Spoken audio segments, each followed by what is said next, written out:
చాలా ఇంపార్టెంట్. నువ్వు ఎవరితో సహవాసం చేస్తావో వారి ఆత్మ నీపైన ఖచ్చితంగా ప్రభావితం చూపిస్తుంది. అందుకే మీరు చూడండి సిస్టర్స్, ముఖ్యంగా మీకు చెప్తున్నా, సంఘములో భర్తకు లోబడని స్త్రీలతో నువ్వు ఉన్నావనుకో, నువ్వు వాళ్ళతో సహవాసం చేసినా, వాళ్ళతో ఫోన్లో మాట్లాడినా, వాళ్ళ ఇంటికి పోయినా, వాళ్ళతో కలిసి ఉన్నా, నువ్వు కూడా నీ భర్తకు లోబడడం మానేస్తావు. ఛాలెంజ్గా చెప్తాను నేను. ఆమె ఎలాగైతే తన భర్తని ఏల్తా ఉన్నదో ఆ దయ్యం పట్టిన స్త్రీ, ఆ సైతాంది, నువ్వు కూడా అలాగునే నీ భర్తని ఏలడం మొదలు పెడతావు. నీ భర్త నీ మాట చెప్పినాడు, ఇక మీ ఇంట్లో మనశ్శాంతి ఉండదు, మీ ఇంట్లో మీ మధ్యలో సఖ్యత ఉండదు, మీ ఇంట్లో మీ మధ్యలో ఉండాల్సిన ఐక్యత ఉండదు, ఇక మీ ఇద్దరి మధ్యలో గొడవలు అవుతూ ఉంటాయి. దీని అంతటికి కారణం ఏంటో తెలుసా? నీ భార్య, ఈ స్త్రీ, ఈమె ఎవరి దగ్గరికి వెళ్తుంది, ఎవరితో సహవాసం చేస్తుంది అనే దానిపైన ఉందంతా.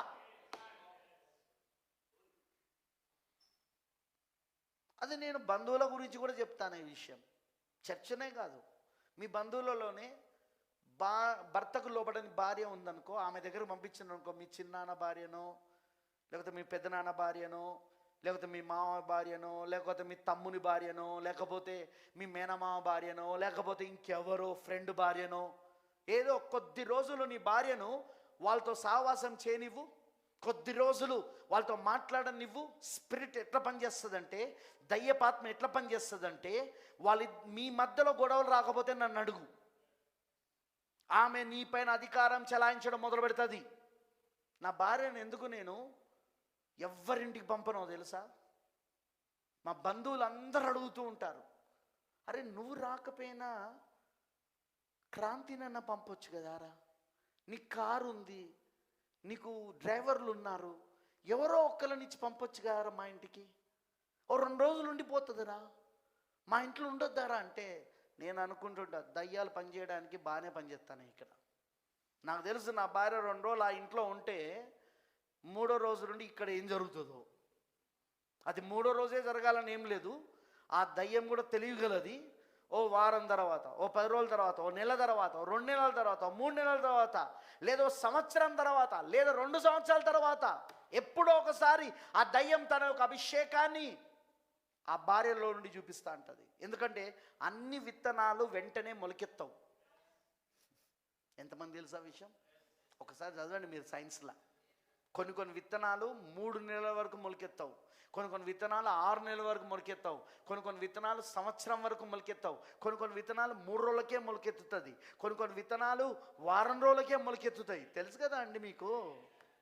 స్పిరిట్స్ కూడా అట్లాంటివి అన్నమాట. ఆ మాటలు కూడా అట్లాంటివి. వెంటనే అవి పనిచేయవవి, అంటే వెంటనే అవి మొలకెత్తవవి.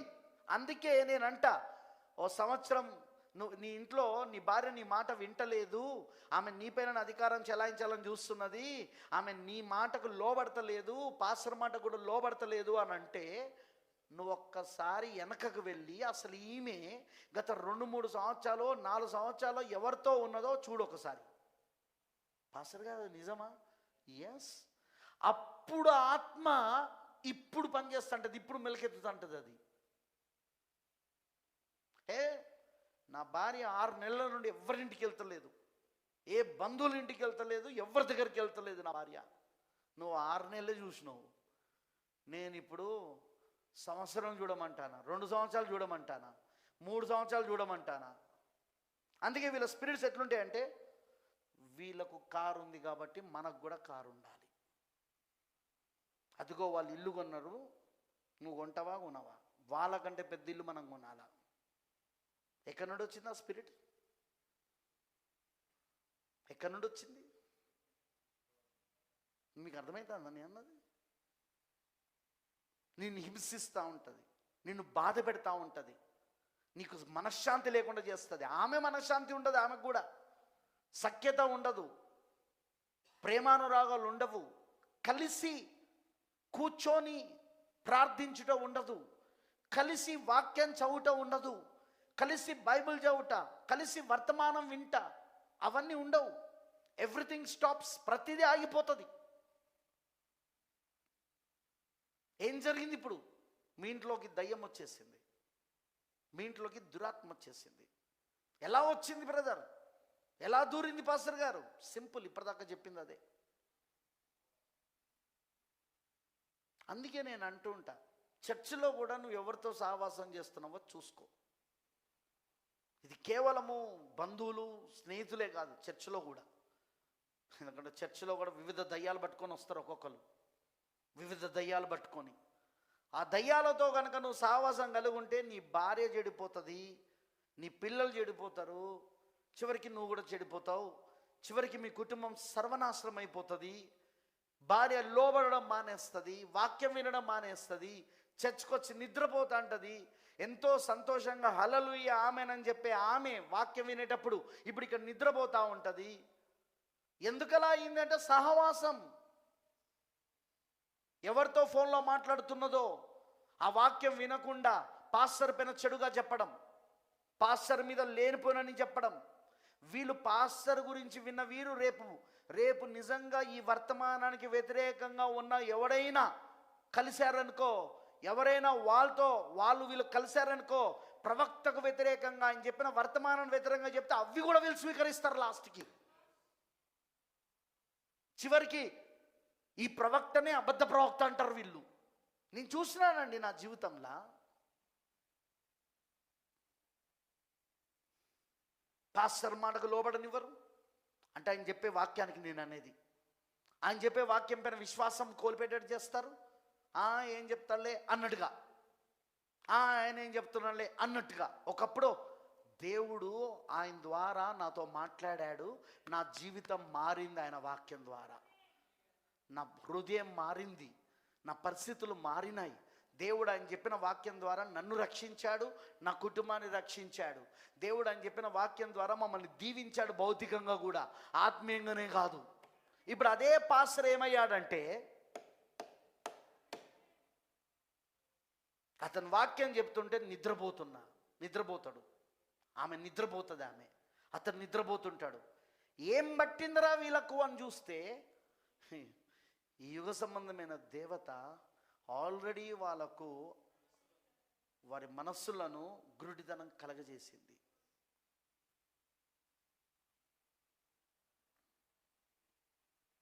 ఖచ్చితంగా చెప్తున్నా నేను. ఏర్పాట్లో ఎన్నికలో లేకపోతే అట్లనే నశించిపోతారు. చూసిన నేను అది కూడా. నశించిపోయి పిచ్చోలై తిరుగుతున్నారు వరంగల్లా, పిచ్చోలై వరంగల్లా నశించిపోయి. కొందరు కంప్లీట్గా లోకంలో కలిసిపోయారు, దొంగలుగా తయారయ్యారు, మోసగాళ్ళుగా తయారయ్యారు, అబద్ధికులుగా తయారయ్యారు. ఎవరు వీళ్ళు? ఒకప్పుడు వర్తమానంలో ఉన్నోళ్ళు, ఒకప్పుడు మెసేజ్లో ఉన్నోళ్ళు, ఒకప్పుడు కూర్చొని ఆమెన్ అని అరిసినోళ్ళు. ఏమైంది వీళ్ళకు? దయ్యం వీళ్ళని పట్టింది, దయ్యం వీళ్ళని మోసం చేసింది. ఫ్రెండ్స్, గుర్తుపెట్టుకోనండి,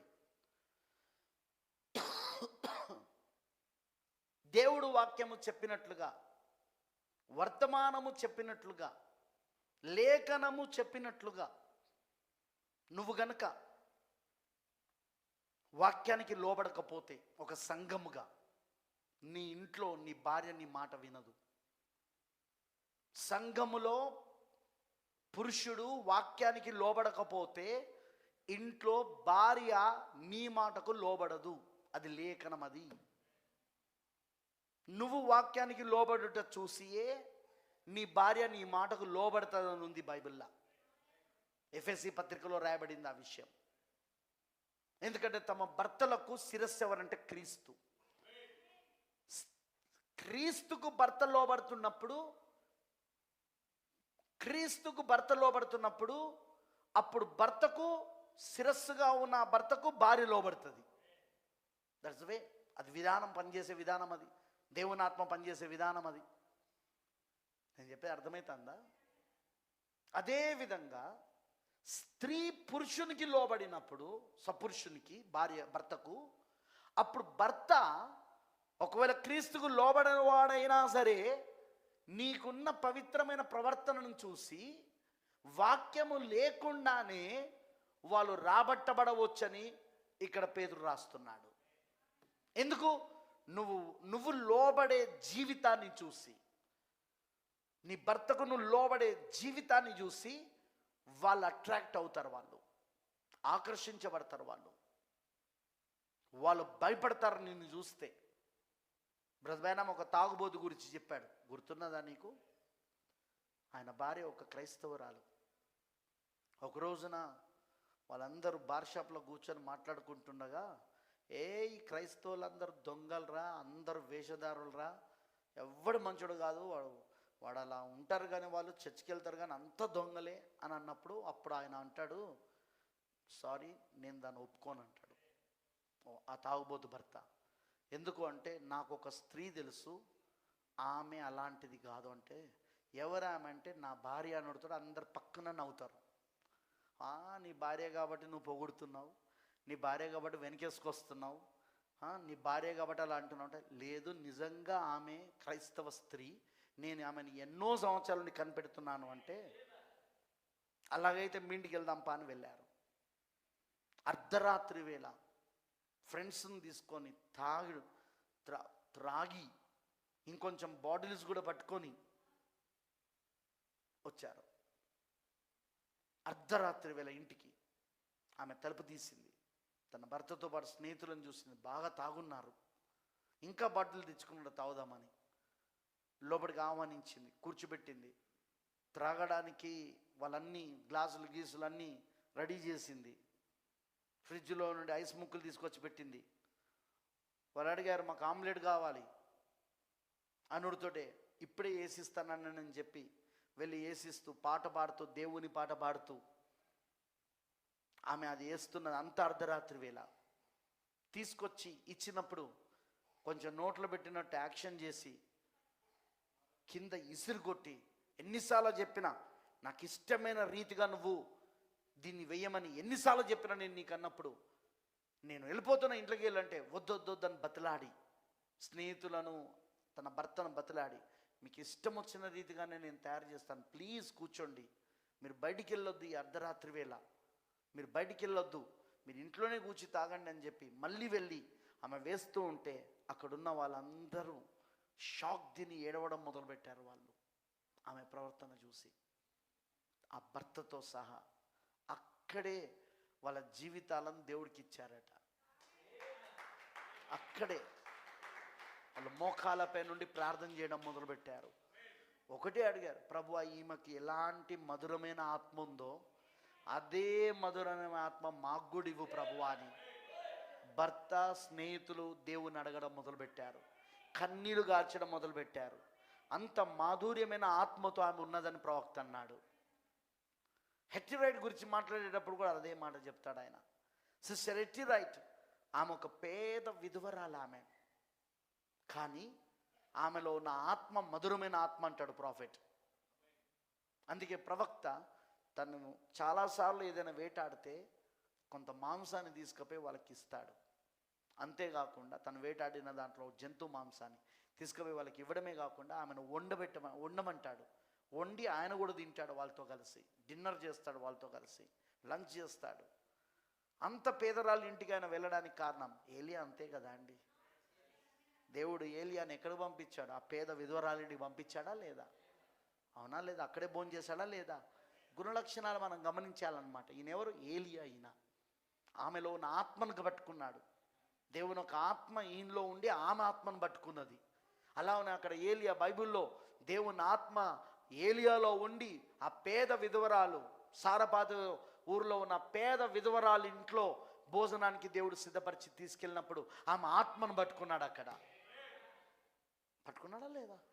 అక్కడ కూడా పలకబడిన మాట యొక్క పరిచర్య జరిగింది, మూడో ఇడుపు పరిచర్య. ఇక్కడ కూడా పలకబడిన మాట ఒక పరిచర్య, మూడో ఇడుపు పరిచర్య జరిగిందా లేదా? అక్కడో సృష్టము సృజించబడింది, ఇక్కడనో పలకబడిన మాట ద్వారా సృష్టం సృజించబడితే, అదే ఇక్కడనో ఏం జరిగింది? ఏలియా అదిగో పలకబడిన మాట ద్వారా తన ఇద్దరు కుమారులు, యవన కుమారులకు రక్షణ వచ్చింది. అక్కడ కొత్త జన్మ వచ్చింది. బా, దేవుడికి మహిమ కలుగును గాక. That is the ministry of Elijah. కానీ ఆయన పరిచర్యలో కూడా అలాంటి మధురమైన స్త్రీలు ఉన్నారా? ఈరోజు వధు పరిచర్యలో కూడా మధురమైన స్త్రీలు ఉంటారా? సంఘంలో మధురమైన స్త్రీలు ఉంటారా? గయ్యాలు గంపలు ఉంటారా? మాటను బట్టి చెప్పొచ్చండి వాళ్ళ ఆత్మ ఏంటిదో. మృదువైనట్టు సాధువైనట్టు, మీక్ అండ్ క్వైట్ స్పిరిట్. ఆ తగ్గింపు కలిగిన ఆత్మ, ఆ దీనత్వం కలిగిన ఆత్మ. ఆ అమ్మాయి మాటలను బట్టి చెప్పచ్చు, ఆ స్త్రీ మాటలను బట్టి చెప్పచ్చు తన భర్త పట్ల ఎట్లా ప్రవర్తిస్తుంది. అంత తాగుబోతు భర్త అయినా ఆమె ఎందుకంత మధురంగా ఉన్నదంటావు? కొందరు అంటారు, నీకు తెలియదు పాస్టర్ గారు మా ఆయన సంగతి. అయితే నువ్వు గయ్యాల్లాగా ఉండాలనా, ఎగబడేదానిలాగా ఉండాలనా, కొట్టేదానిలాగా ఉండాలనా, తిట్టేదానిలాగా ఉండాలనా, ఆయన ఇష్టం వచ్చినట్లు తిట్టేదానిలాగా ఉండాలా నువ్వు? ఆమె ఆయన అట్లాంటి వాడైతే, తాగుబోతు భర్త అయితే నీలో ఉండాల్సిన మధురమైన ఆత్మ ఎటుపోయింది? నీలో ఉండాల్సిన ఆ యొక్క దాని ఏమంటారంటే సాధువైనట్టు మృదువైనట్టు ఆత్మ ఎక్కడ పోయింది? నీలో అయితే ఉండాలి కదా. వాళ్ళు ఏముంటే నీకేంది? నీలో అయితే కనబడాలి కదా. అది ఎదుట పురుషుల్లో ఏది ఉంటే నీకేంది? నీ భర్తలో ఏది ఉంటేంది? నీలో ఉండాలి కదా. వాళ్ళని బట్టి నీ ఆత్మ ఎట్లా మారుతుంది? మారదు.